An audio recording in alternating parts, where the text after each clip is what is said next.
नमस्कार विद्यार्थी मित्रांनो, आज तुमच्या मागणीचा, तुमच्या आवडता आणि तुमचा जिव्हाळ्याचा एक अत्यंत इंटरेस्टिंग टॉपिकवर बोलणार आहे. तो आहे नोट्स केव्हा काढाव्या. मला माहिती आहे तुम्हा सर्वांना अभ्यास करणं, वाचन करणं या सगळ्यांच्यापेक्षा सगळ्यात आवडती गोष्ट काय, नोट्स काढणं. का? नोट्स काढले की माणूस थकतं आणि माणूस थकलं की त्या माणसाला वाटतं की अरे मी आता अभ्यास केला. थकणं म्हणजे अभ्यास करणं नाही किंवा नोट्स काढणं म्हणजे अभ्यास करणं नाही. मी तुम्हाला 3 ते 4 गोष्टी खूप चांगल्या पद्धतीने समजावून सांगणार आहे.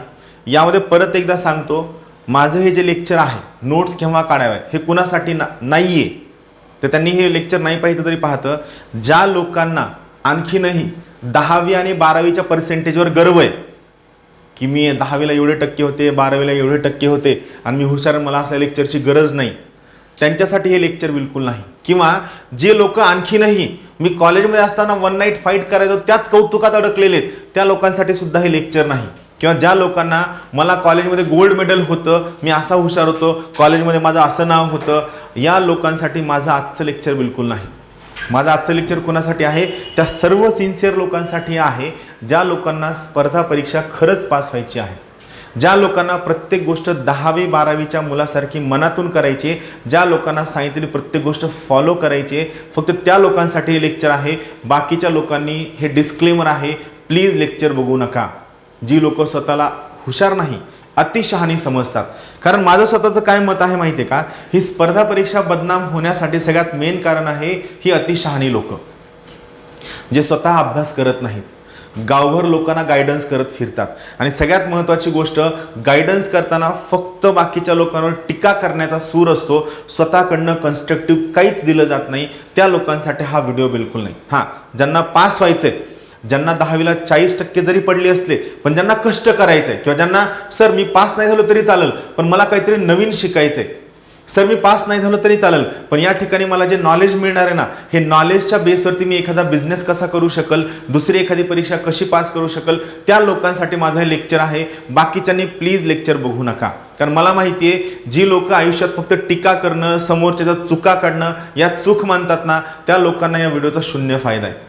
माझे व्हिडिओ खूप सगळ्या लोकांनी आनंदानं पाहिलेत, खूप सगळ्या लोकांनी पॉझिटिव्ह कमेंट केल्यात, खूप सगळ्या लोकांनी चांगलं रिकमेंड केलेलं आहे आणि त्या लोकांना खरंच फायदा झाला आहे. खूप सगळी लोक जे रोज कौतुकानं सांगतात की सर हा मुद्दा मला खरंच अडचणीचा वाटायचा, मला कळत नव्हतं, पण तुम्ही सांगितलं त्याबद्दल खरंच आभारी आहे. त्या लोकांनी हा व्हिडिओ नक्की पहा, नक्की शेअर करा, नक्की लाईक करा. अत्यंत महत्त्वाचा टॉपिक आज शिकवणार आहे, नोट्स कशा केव्हा काढायच्या, नोट्स काढताना काय टाळायचं. छोटा व्हिडिओ आहे, इंटरेस्टिंग. आपण सुरू करूया.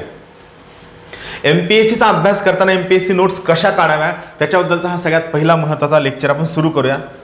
पहा, सगळ्यात पहिला महत्त्वाचा मुद्दा आहे नोट्स केव्हा काढाव्या.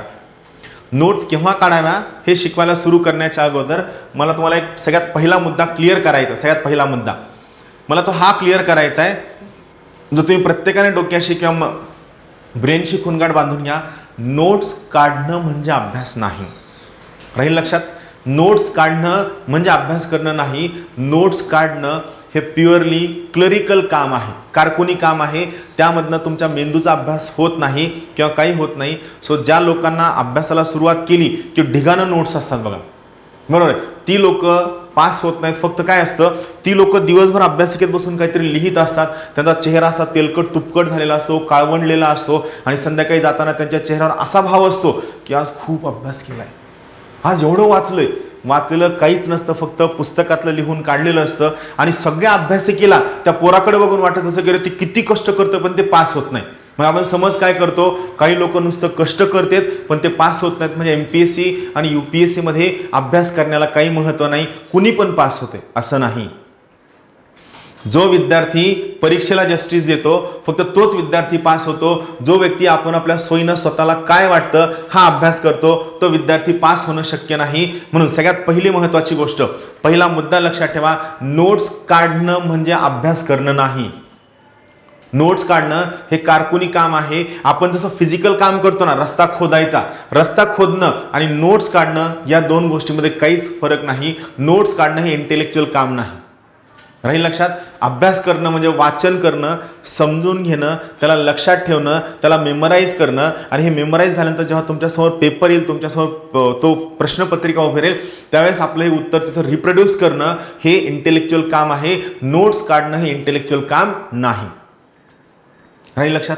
आता इथून पुढं जे तुमचे आयडॉल्स आहेत की त्यांच्या अशा नोट्स होत्या, त्यांच्या तशा नोट्स होत्या, त्यांनी लक्ष्मीकांतच्या 50 वेळेस नोट्स काढल्या. माझं काय म्हणणं, जो लक्ष्मीकांतच्या 50 वेळेस नोट्स काढतो तो का पास होऊ शकत नाही? बरोबर आहे की नाही? माझ्याबद्दल सांगतो, मी लक्ष्मीकांतच्या कधीच नोट्स काढल्या नाही. मीच काय, माझ्यासोबत तयारी करणारे UPSCचे माझे जेवढे बॅचमेट आहेत, जे सध्या IAS ऑफिसर्स आहेत, यांनी लक्ष्मीकांतच्या कधीच नोट्स काढल्या नाही. का नाही काढल्या? अरे माझ्या मित्रांनो, लक्ष्मीकांत ह्या नोट्स आहेत, लक्ष्मीकांतच नोट्स आहे. नोट्स कशाच्या काढायच्या? ग्रोअर बेल्लेकरच्या काढायच्या. पुस्तक मोठं आहे. लक्ष्मीकांतच्या नोट्स काढणं हे फ्युटाईल आहे. It is futile exercise. गरजेचं नाहीये. आपण बघूया, एक एक मुद्दा इंटरेस्टिंग आहे, समजून घ्या. सगळ्यात अगोदर नोट्स केव्हा काढाव्या? महत्वाची गोष्ट, ज्या दिवशी तुम्ही अभ्यास सुरू कराल, ज्यांना पटतंय त्यांनी फॉलो करायचं, ज्यांना नाही पटतंय व्हिडिओ पॉज करायचा, बंद करायचा. हे का सांगतो माहिती का? माझं स्वतःचं म्हणणं आहे की जी लोक ह्या गोष्टी फॉलो करत नाहीत ना, त्या लोकांनी स्पर्धा परीक्षेला नाव ठेवून बदनाम केले. आणि त्यामुळे काय होतं की जी नवीन पिढी स्पर्धा परीक्षेत येणार आहे ना, त्यांचं ते धजावतच नाही. हा दिवस रात्र नोट्स काढणारा कार्यकर्ता काय करतो, म्हणतो मी 5 वर्ष पुण्यात होतो पण मी पास नाही झालो, MPSCला चांगली लोक घ्यायचे नाहीत. असं नाहीये. तुझ्यासोबतचे बाकीचे पास झाले की नाही, जे दिवसाला फक्त 5-6 तास अभ्यास करायचे, वाचन करायचे, पाठांतर करायचे, तू का नाही झाला? कारण तू परीक्षेपेक्षा स्वतःला जास्त महत्त्व दिलंस. तुला काय करावं, तुला जे करावं वाटतं ते तू केलं, परीक्षेसाठी जे आवश्यक आहे ते तू केलेलं नाही. म्हणून लक्षात ठेवा, पहिली महत्वाची गोष्ट, अभ्यासाला सुरू केल्यानंतर पहिले 6 महिने कसल्याही नोट्स काढायच्या नाही. अंडरलाईन करायचं, हायलाईट करायचं, वाचन करायचं. आता हे वाचन करायला सुरू केल्यानंतर अडचण काय होईल? माईट बी असं असेल की ग्रॅज्युएशनमध्ये तुम्हाला अभ्यासाची सवय नव्हती, किंवा तुम्ही नोकरी लागली, नोकरीनंतर तुम्ही अभ्यास सुरू केलाय, नोकरी लागल्यानंतरही तुम्हाला अभ्यासाची सवय नव्हती, बरेच कन्सेप्ट तुम्हाला क्लिअर नव्हते, त्या ठिकाणी कॉन्सन्ट्रेशन होत नाही, तेवढा वेळ बसणं होत नाही, वाचायला बसलं की लगेच मोबाईल उघडावा वाटतो, फेसबुक, व्हॉट्सअप. ज्या व्यक्तीनं अभ्यासाची सुरुवात केली त्याला पहिले 6 महिने या अडचणी 100% येणार आहेत. आणि दुसरी अडचण काय असते, जेव्हा आपण अभ्यासाला सुरू करतो ना, त्यावेळेस आपण आपल्या शाळेमधल्या गोष्टी किंवा ग्रॅज्युएशनमधल्या गोष्टी जवळपास विसरलेलो असतो. आणि त्याची अडचण काय होते की आपल्याला पुस्तकातला प्रत्येकच मुद्दा महत्त्वाचा वाटतो आणि आपण सगळ्याच नोट्स काढतो. पहिले 6 महिने कुणीही नोट्स काढायचं नाही. हे लिहिण्यासाठी सांगितलंय. माझं स्वतःचं प्रामाणिक मत आहे, अभ्यासाची सुरुवात केल्यानंतर पहिलं 1 वर्ष कुणीही कशाचीही नोट्स काढायची नाही. मग सर लक्षात कसं ठेवायचं? मित्रांनो, तुम्ही नोट्स जरी काढल्या ना तरी तुमच्या लक्षात राहणार नाहीत. जे तुम्ही अंडरलाईन केले, जे तुम्ही हायलाईट केले, ते तुमच्या पुस्तकामध्ये असतं, तुमच्या समोर असतं आणि ते 100% तुमच्या लक्षात राहतं. सो महत्त्वाची गोष्ट, विनाकारण पहिल्या 6 महिने कुणीही नोट्स काढण्याच्या भानगडीत पडायचं नाही. फक्त काय करायचं, पहिले 6 महिने अंडरलाईन करायचं, हायलाईट करायचं. काय, सुरुवातीला आपल्याला सगळंच महत्त्वाचं वाटतं, आपण सगळ्याच नोट्स काढतो. मी असा एक ग्रुप बघितला बघा, जो काय करतो, एवढ्या मोठ्या पुस्तकाचं एक रजिस्टर भर नोट्स काढतो. मग त्या रजिस्टरला काय करतो, एका छोट्या डायरीत लिहून काढतो. मग त्या डायरीतल्या महत्त्वाच्या मुद्द्यांना आपल्या बेडच्या बाजूला चिटकवतो, बिछाण्याच्या बाजूला चिटकवतो. पण बाप जन्मी कधी ना रजिस्टर उघडतो, ना डायरी उघडतो, ना ते पेज उघडतो. फक्त नोट्स काढायची हौस असते. कात्रनं चिटकवणारी एक जनता आहे बघा, न्यूजपेपरचे कात्रनं. पेन आणणार, वही आणणार, सगळं आणणार, बिलकुल नाही. हे सगळं काहीच करायचं नाही. ज्याला लवकरात लवकर स्मार्ट वर्क करून पास व्हायचंय, पहिले 6 महिने कसल्याही नोट्स काढायच्या नाही, फक्त अंडरलाईन करायचं. का? सुरुवातीला आपल्याला सगळं महत्त्वाचं वाटत असतं. एकदा तुम्ही सिलेबस वाचला, एकदा तुम्ही प्रश्नपत्रिका वाचल्या, त्यानंतर जे पुस्तक तुम्ही वाचत आहात ते पुस्तक मिनिमम 2 वेळेस वाचून होईपर्यंत तुम्ही त्या ठिकाणी नोट्स नाही काढायच्या. काय, सर्वांनी अभ्यास हा मुख्य परीक्षेपासून सुरू केलेला असतो जवळपास. काय, आपण मेन्स एक्झामपासून सुरू करतो. मग अशा वेळेस काय करायचं, काय सगळ्यात महत्त्वाची गोष्ट, पुस्तक वाचण्याच्या अगोदर जेव्हा तुम्ही मागच्या 3 वर्षांच्या आयोगाने विचारलेले प्रश्न एकदा ते 2दा वाचून काढावे. प्रश्न का वाचावे? जेव्हा तुम्ही प्रश्न वाचता तेव्हा तुम्हाला ऑटोमॅटिकली कळतं की या टॉपिकमधलं काय महत्त्वाचं आहे. कारण काय असतं, जेव्हा तुम्ही प्रश्न वाचता, ते वाचलेले प्रश्न जरी तुम्हाला येत नसतील तरी त्या प्रश्नामधले जे कीवर्ड्स आहेत, हे कीवर्ड्स ऑटोमॅटिकली तुमच्या ब्रेनमध्ये, तुमच्या सबकॉन्शियस मेमरीमध्ये स्टोअर असतात. ऑटोमॅटिकली तुमची इच्छा असो किंवा नसो, तुमची पॅरासिम्पॅथेटिक नर्वस सिस्टीम त्याला ऑटोमॅटिकली स्टोअर करून ठेवत असते. आणि मग यामध्ये काय होतं, ते जे शब्द तुमच्या ब्रेनमध्ये स्टोअर असतात, जेव्हा तुम्ही पुस्तक वाचायला घेता त्यानंतर ते ब्रेन तो शब्द तुमच्या समोर आणून तुम्हाला सांगतो की अरे या पॅराग्राफमधला हा जो शब्द आहे, या शब्दावर आयोगानं प्रश्न विचारला होता. मग आपण त्याला लक्ष देऊन वाचतो. पुस्तक वाचणं सोबत सुरू आहे, सिलेबस वाचून झालाय. हे करत असताना आयोगाचे मुख्य परीक्षेचे 3 वर्षांचे प्रश्न आपण वाचलेले असायला हवे. यामध्ये मग परत तुमचं म्हणणं सर मग सगळ्याच विषयांचे वाचायचे का? अरे माझं काय म्हणणं, एक दमानं घ्या ना, थोडं हळूहळू घ्या, समजून घ्या, अंडरस्टँडिंगनं घ्या. तुम्ही कोणता विषय वाचायला घेणार आहेत? जिओग्राफी. मग काय करा, जिओग्राफीचे वाचा. मध्येच कंटाळा आला, ठीक आहे, जिओग्राफी बाजूला ठेवा. पहा, एखादं पुस्तक वाचताना, प्रश्न वाचताना मध्येच कंटाळा येणं हे सर्वसामान्य माणसाचं लक्षण आहे, आम आदमीचं लक्षण आहे. एखादा असतो तो म्हणतो की नाही नाही, एकदा प्रश्न वाचायला सुरू केली की पहिल्यापासून शेवटपर्यंत मी वाचत जाणार, कंटाळा बिंटाळा काय येत नाही, असं म्हणणारा जो कार्यकर्ता ना तो अँटिक पीस असतो. एक तर तो पास होत नाही, आणि जरी तो पास झाला ना तरी त्याचं कोणासोबत पटत नसतं, सायको गटात असतात. कंटाळा येणं नॉर्मल आहे, आपण मनुष्य प्राणी आहोत. आपण ते वाचताना ठीक आहे मला कंटाळा आलाय सर, आणि हा कंटाळा आल्यानंतर जर तुम्ही पुस्तक वाचणं कंटिन्यू केलं ना तर एका लेवलनंतर त्यातला इंटरेस्ट निघून जातो, तो विषय बोर व्हायला सुरू होतो आणि मग विषय आपल्याला अवघड वाटतो. पुस्तक वाचतोय, नाही सर मला कंटाळा आलाय, आता मला हे पुस्तक वाचायला नको वाटतं, ठीक आहे पुस्तक बाजूला ठेव, ते तुमच्या मेमरीमध्ये असं दुसरं पुस्तक घे, त्याला 2 दिवस वाच. 2 दिवसांनी तुम्हाला वाटलं की नाही सर मी कम्फर्टेबल आहे, लगेच जुनं पुस्तक कंटिन्यू करायचं, काही हरकत नाही. आलं लक्षात?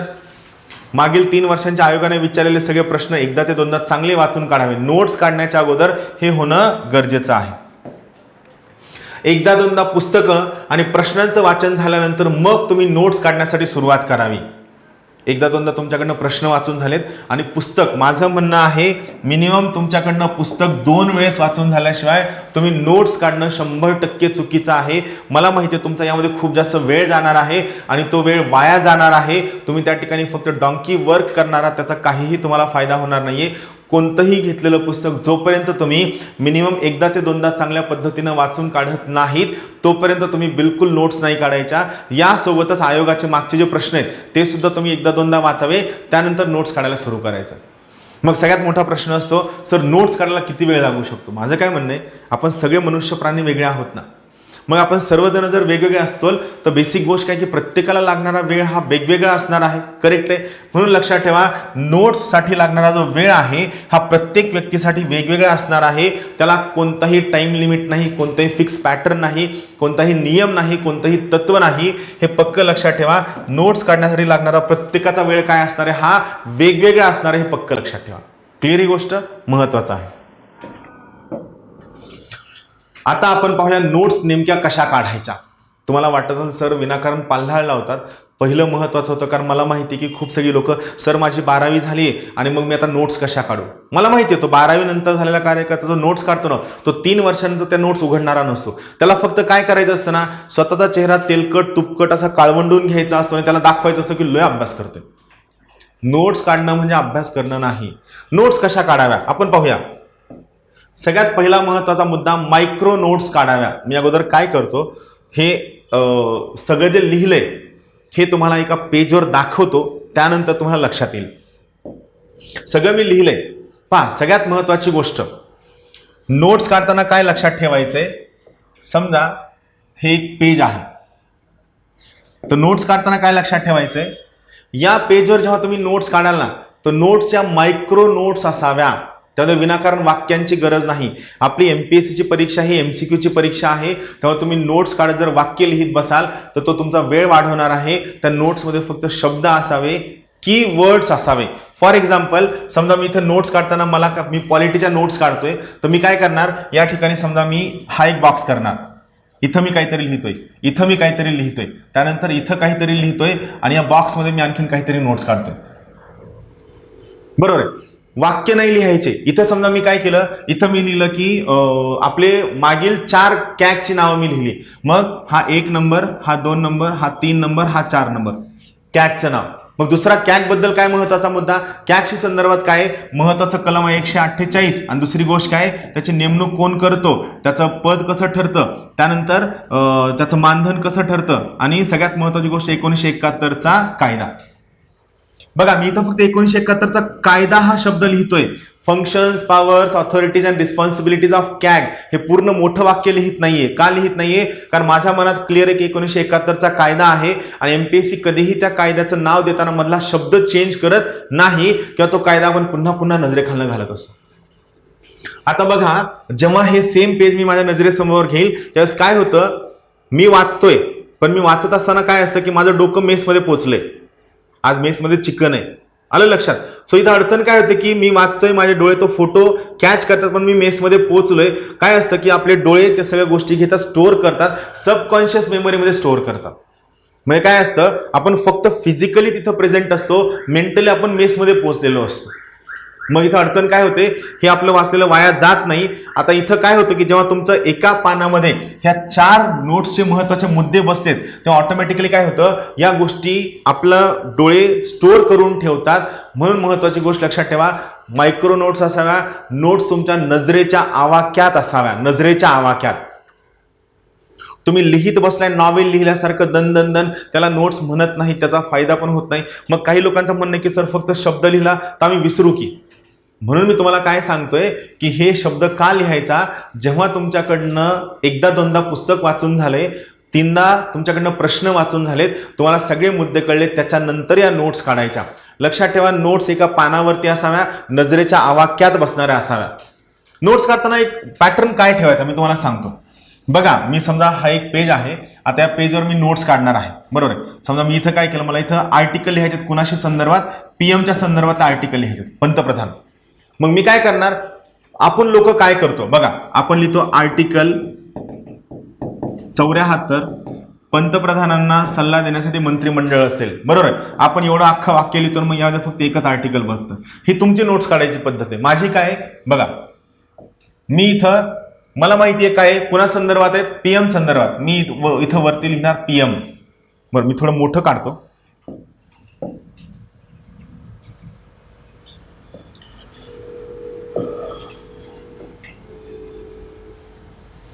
बरोबर आहे. समजा हे एक पेज आहे, हा खालचा जो तुम्ही तुमच्या पद्धतीने नोट्स काढल्यात, मी कशा काढतो तुम्हाला सांगतो.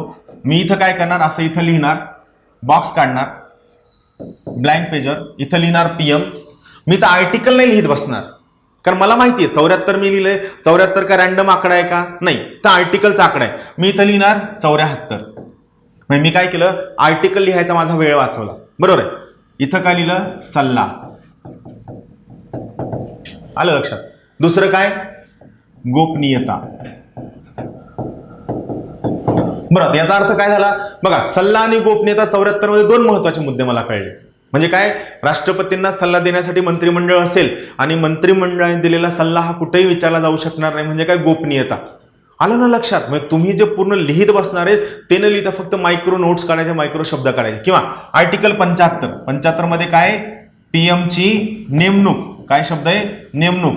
त्यानंतर इतर मंत्र्यांची नेमणूक, त्यानंतर त्यांना खाते देणं, आणि सगळ्यात शेवटचा मुद्दा काय, नो कॉन्फिडन्स मोशनचा पाया. एका बॉक्समध्ये माझे 2 कलम बसले आणि मी काय करतोय, मी त्या ठिकाणी ॲरो टाकून लिहितो, जेणेकरून काय मी याला महत्व करतोय, वाक्य लिहित बसायचं नाही. 100% चुकीची स्ट्रॅटेजी आहे. किंवा चला आपण आणखीन एक नोट्सचा प्रकार आपण पाहूया, तो आहे आर्टिकल 280. कशाचा आहे, फायनान्स कमिशन. मी काय करणार, इथं फायनान्स कमिशन लिहिणार. दोन्ही भाषा आपण वापरतो ना. मला सांगा, इथं मी मोठं वित्त आयोग लिहित बसलो, वित्त आयोग, वेळ जाणार आहे, नोट्स कमीत कमी वेळात व्हायला हव्या. आणि उद्या असं नको व्हायला की सर हे एफसी म्हणजेच काय मला आठवत नाही, फर्ग्युसन कॉलेज वाटतं काय. हे आपल्या कॉमन सेन्सचा भाग असतो. फायनान्स कमिशन मी इथं काय लिहिणार, 280 नुसार स्थापना होते. कोण करतात, राष्ट्रपती स्थापना करतात. मग यामध्ये कोण असतात, एक फायनान्स कमिशनचे चेअरमन प्लस X नंबरचे सदस्य असतात. त्यानंतर यांचं काम काय आहे, यांचं काम आहे केंद्र व राज्य यांच्यामध्ये पैशांचं वाटप. दुसरं काम आहे राज्य व राज्य यांच्यामध्ये पैशांचं वाटप, केंद्र राज्य वाटप, राज्य वाटप. त्यानंतर consolidated fund of India, short मध्ये भारत सरकारचा संचित निधी कसा वाढवावा, किंवा आता बघा कसा वाढवावा याच्याऐवजी इथं काय असायला हवं, भारत सरकारचा संचित निधी वाढविणे. आणि सगळ्यात शेवटचं इतर काम. याला नोट्स म्हणतात. आणि हा एवढा मोठा जो मी काढलाय ना, हा एवढा मोठा, हा तुमच्या एका पेजच्या फक्त एका कॉर्नर मध्ये बसायला हवा, एका कॉर्नर मध्ये, त्याच्या वर नाही. का? कारण तुमच्या ज्या नोट्स आहेत, हे जर तुमचं पेज असेल तर या पेजच्या 4 कॉर्नर मध्ये 4 नोट्स बसणं आवश्यक आहे, एवढं. आणि एवढी एक्सपर्टीज येण्यासाठी तुम्हाला मिनिमम 1 वर्ष जाऊ द्यावं लागेल. का? त्यानंतर तुम्हाला कळतं कोणती बाजू महत्वाची आहे, कोणती कमी महत्वाची आहे, कोणत्यावर प्रश्न येतात, कोणत्यावर प्रश्न येत नाहीत. जोपर्यंत हे सर्व मुद्दे क्लिअर होत नाहीत तोपर्यंत नोट्स काढणं जमणार नाही. तुम्ही काढलेल्या नोट्सला व्हॅल्यू राहणार नाही. आणि जी परीक्षा तुम्ही एक वर्ष 1.5 वर्षात पास व्हायला हवी, त्याला तुम्ही पंचवार्षिक योजना बनवता.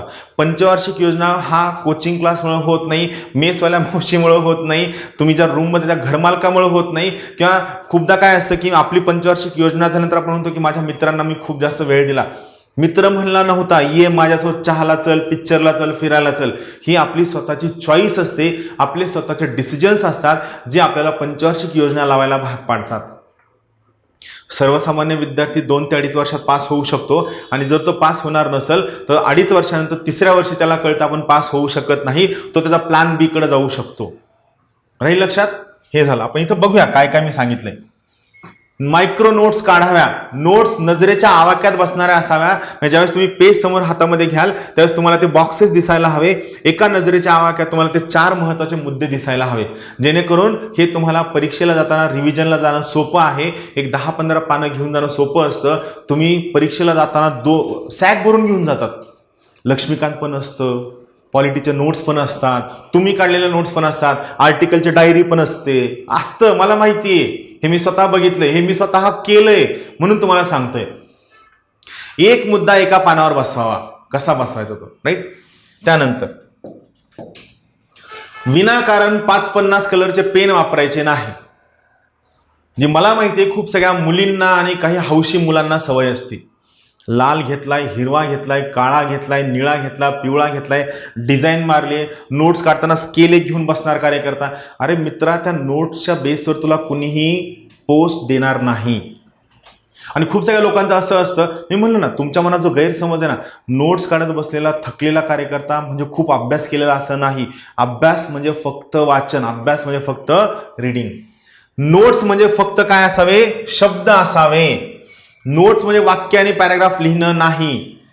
पेन, पेन्सिल, काही लोक खोडरबर, मी स्वतः बघितले. माझे स्वतःचे मित्र हे दिवस दिवस नोट्स काढत बसायचे, हिंदूचे पेपरचे कात्रणं काढत बसायचे, चिटकायचे. त्यांनी त्यांच्या बापजन्मी कधी परत ते कात्रणं उघडले नाही.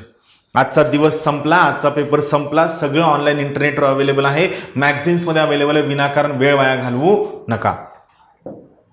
एकच कलरचा पेन वापरायचा, एकच. आणि नोट्स कशाच्या काढायच्या? जे तुम्हाला येतंय त्या सगळ्यांच्याच नोट्स नाही काढायच्या.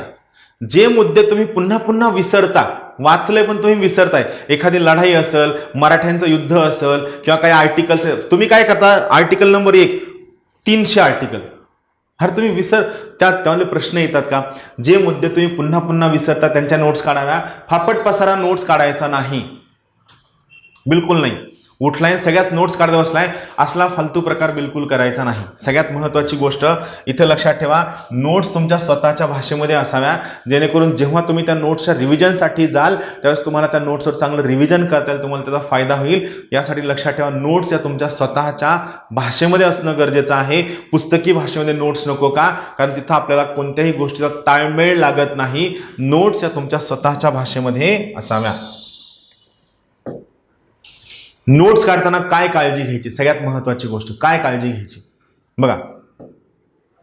व्याख्या लिहित बसायचं नाही, विनाकारांचे आकडे लिहित बसायचं नाही, किंवा सर्वच वर्ष, सर्वच महत्वाची वाक्य, सनावळे यांचा नोट्स विनाकारण भडीमार नको. तुम्ही बघा ना, इतिहास तुम्हाला अवघड का वाटतं? तुम्हाला वर्ष लक्षात राहत नाहीत. पण माझं काय म्हणणं आहे की आयोगाचे मागचे प्रश्न बघा, मला दाखवा वर्षावर, सनावळ्यावर किती प्रश्न आले.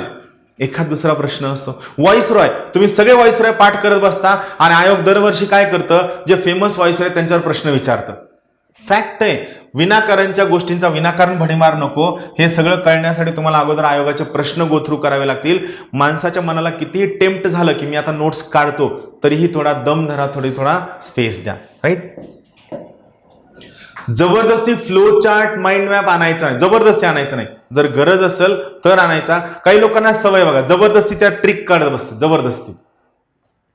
ज्यावेळेस तुम्ही माझ्याकडे ऑफलाईन क्लासला याल ना, जर आलात तर मी या ट्रिकवर एक खूप इंटरेस्टिंग किस्सा आहे जो मी माझ्या क्लासमध्ये सांगतो. माझ्या क्लासमधल्या विद्यार्थ्यांना माहीत असतं कसं काढायचं काय नाही किंवा काय इश्यू होतो. जबरदस्ती ट्रिक शोधत बसायचं नाही. नॅचरली सापडली तर ठीक आहे, नाही सापडली आणखीन चांगलं आहे. नोट्स मेकिंग म्हणजे अभ्यास नाही, हा सगळ्यात महत्त्वाचा मुद्दा जो मी तुम्हाला क्लिअर केलेला आहे. नोट्स मेकिंग हे फक्त एक मेकॅनिकल काम आहे, फक्त मेकॅनिकल वर्क आहे.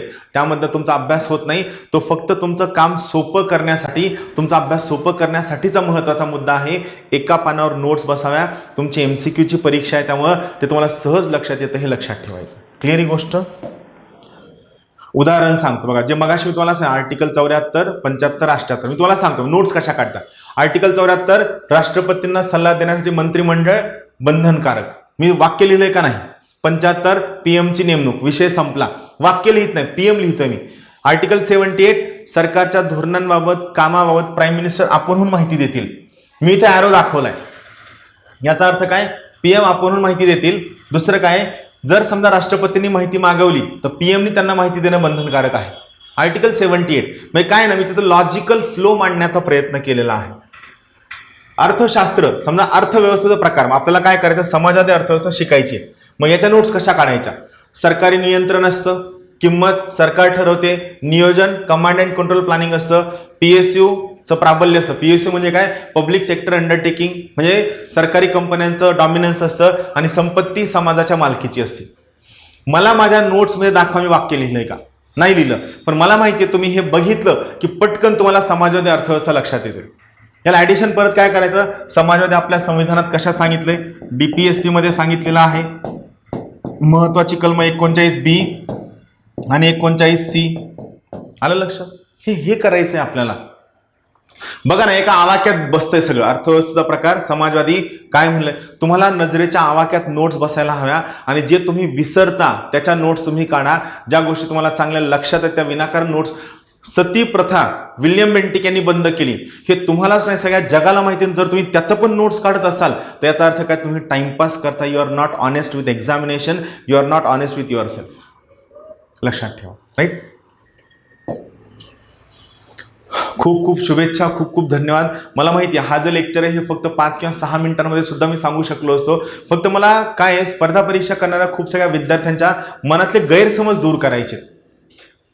काय असतं की इथं आपण एवढे सगळे गैरसमज घेऊन येतो आणि या गैरसमजांमध्ये हे नॉन सिरियस लोक जी असतात ना, हे नॉन सिरियस लोक तुम्हाला खूप मोठ्या प्रमाणात छळतात, मेंटली छळतात. आणि तुम्ही त्या स्पर्धा परीक्षेच्या एरियामध्ये, त्या बॉक्सिंग रिंगमध्ये एंट्री करण्याच्या अगोदरच एवढा भडीमार असतो गायडन्सचा की तुम्ही बाहेर पडता.